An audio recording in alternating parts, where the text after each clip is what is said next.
गांधी ने रफेल को लेकर बहुत कुछ बोला, मतलब जितना राहुल गांधी बोल सकते थे बोला, उसके बाद सुप्रीम कोर्ट ने भी बोला।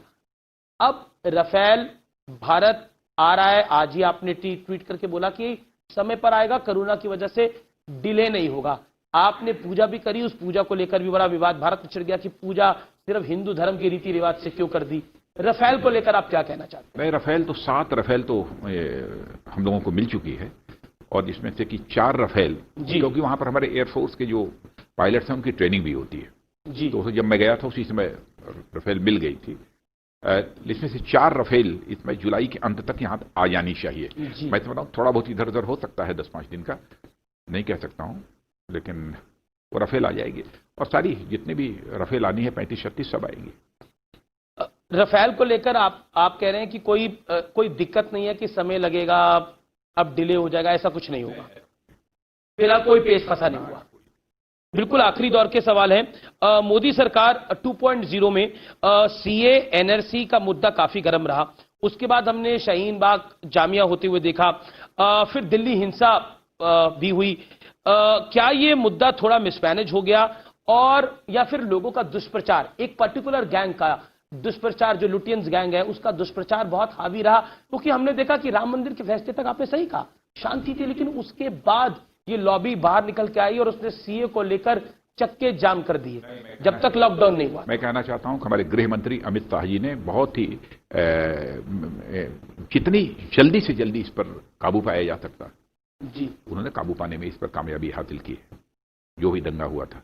अब देखिए कहीं पर भी कांग्रेस के समय तो ऐसे ऐसे दंगे हुए हैं जिसमें हजार लोग मारे गए हैं, लेकिन दंगा होना है बहुत ही दुर्भाग्यपूर्ण है। लेकिन दंगे को कंपेयर नहीं हम कर सकते। हाँ, नहीं कर सकते, मैं कर भी नहीं रहा हूं जी, मैं कर भी नहीं रहा हूं। ये बहुत दुर्भाग्यपूर्ण, मैंने कहा कि चाहे दंगे में 10 लोग मरे, 5 लोग मरे, 2 लोग मरे, ये बहुत ही दुर्भाग्यपूर्ण होते हैं। लेकिन सचमुच इसमें गृह मंत्री अमित शाह जी ने बहुत ही जितने चाक चौबंद व्यवस्था जल्दी करके जिस तरीके से काबू पाया है, उसी के परिणाम स्वरूप आपकी सरकार को पिछले 1 साल के अंदर, अगर मैं क्रिटिकल अप्रोच दूं तो मुसलमानों को लेकर एक कॉन्फिडेंस बिल्डिंग की जरूरत है। इमाम जैसे लोगों को नेता मुसलमानों को बनाने में लगे हैं, जो कहता है कि भारत में नॉर्थ ईस्ट को मैं चिकन लेग की तरह काट दूंगा और उसको चक्का जाम कर दूंगा मैं वहां पर, उसको नेता बनाने में लगे हैं। 2, 4, 10, 15 लोगों के स्टेटमेंट से पूरे कौम को अथवा किसी जाति को अथवा किसी मजहब को बदनाम नहीं किया जा सकता। मैं नहीं मानता। आपने देखा सीए के बाद जो विरोध प्रदर्शन हुए, वो चिंता की लकीर है सरकार के? कोई भी खड़े होकर किसी भी समूह को कोई गुमराह अगर कर देगा, क्योंकि पाकिस्तान भी इसका फायदा उठाना चाहता है। यदि गुमराह कर देता है तो क्षण भर के लिए उत्तेजना लोगों के अंदर पैदा हो सकती है, यह कोई अस्वाभाविक नहीं है। लेकिन बाद में हालात को समझने के बाद जी मैं समझता हूं कि उनके अंदर सुधार भी आता है। पर ये सोच देश के लिए काफी घातक है, जो इस तरह की सोच रखते हैं और मुसलमानों को भड़काने का काम करते हैं। बहुत ही घातक है, बिल्कुल नहीं करना चाहिए। तो अगले 1 साल का अगर मैं आपसे विजन पूछूं तो वो बड़ा विजन क्या होगा आपकी सरकार का, मोदी सरकार का? नहीं, इस वैश्विक महामारी के दौरान जो थोड़ा बहुत एक आर्थिक संकट भी स्वाभाविक है जी कि पैदा हुआ है, और लेकिन सबसे प्रसन्नता का विषय यह है कि हमारे मोदी जी ने चटपट इस संबंध में भी 20 लाख करोड़ रुपए के पैकेज की घोषणा करके जो भी आर्थिक मोर्चे पर थोड़ी बहुत कमी आई है उसके लिए कदम उठा लिया है। और मेरा विश्वास है इकोनॉमिक रिकवरी भी बड़ी तेजी के साथ होगी इस देश में। और क्या देशद्रोही एलिमेंट्स को भी आप सख्ती के साथ निपटेंगे? बल्कि मैं यह मानकर चलता हूं कि जी भारत हो सकता है कि आर्थिक दृष्टि से पहले से भी कहीं अधिक शक्तिशाली भारत हमारा बनेगा जी। और क्या देशद्रोही एलिमेंट के साथ भी सख्ती से निपटेंगे, जैसे शर्जील इमाम हो गए या कोई और हो गए? कोई देशद्रोही जो भी है, देशद्रोही के साथ तो बराबर शक्ति से निपटा जाता रहा है, और आगे भी देशद्रोही कोई भी हो उसके साथ सख्ती से निपटा जाएगा। राजा जी, लेकिन देशद्रोही की परिभाषा भी करते समय थोड़ी सावधानी बरतनी चाहिए। मोदी सरकार के 1 साल पर, चाइना पे, पाकिस्तान पर आपसे खुल के बात हुई। अब मैं आपके लिए कुछ तस्वीरें लेकर आया हूं, आप भी हैरान हो जाएंगे मैं तस्वीरें कहां से निकाल के लेकर आया हूं। पहली तस्वीर अटल जी के साथ है और ये दूसरी तस्वीर भी अटल जी के साथ। बहुत आशीर्वाद प्राप्त रहा है अटल जी, अडवाणी जी, सभी का। तो जरा बताइए कब की तस्वीर है ये, आपको याद हो तो? ये मैं समझता हूं कि जब मैं पहली बार पार्टी का राष्ट्रीय अध्यक्ष बना था 2006 में जी, ये तब की है तस्वीर। और दूसरी वाली? या तो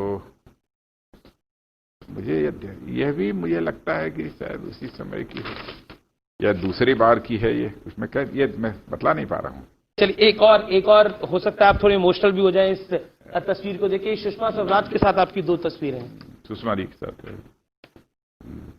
एक में तो मुझे लगता है ये शायद अध्यक्ष आप बने थे तब की तस्वीर है, और ये एक और तस्वीर है, ये पानी पिला रही है। ये बताइए ये कहाँ कब की एक बार तस्वीर हमारे है? नेताओं को कुछ गिरफ्तार किया गया था, जम्मू कश्मीर का लेकर आंदोलन चल रहा था जी। तो उसी समय मैं राजघाट पर अनशन पर बैठा था। संभवतः उसी समय ये सुषमा जी हमको जूस पिलाकर मेरा अनशन तोड़वा रही है। क्योंकि जब हम इस 1 साल की बात करते हैं तब हमने आपने अपने पुराने 2 कलीग अरुण जेटली और सुषमा स्वराज को खो भी दिया है पिछले 1 साल के अंदर। चलिए राजनाथ जी, बहुत बहुत शुक्रिया न्यूज 18 को अपना समय देने के लिए और विस्तृत बात करने के लिए, भारत को आश्वासन देने के लिए, भारतवर्ष को आश्वासन देने के लिए कि भारत की सीमाएं चाहे चीन हो, चाहे पाकिस्तान हो, चाहे कोई भी हो, उससे सुरक्षित है और भारत में मुसलमानों को कोई खतरा नहीं है। बहुत बहुत शुक्रिया। तो ये थे राजनाथ सिंह, केंद्रीय रक्षा मंत्री का पहला सबसे बड़ा इंटरव्यू, जिसमें उन्होंने चाइना पर एक बात करी, पीओके पर भी खुल के बात की। नमस्कार, धन्यवाद।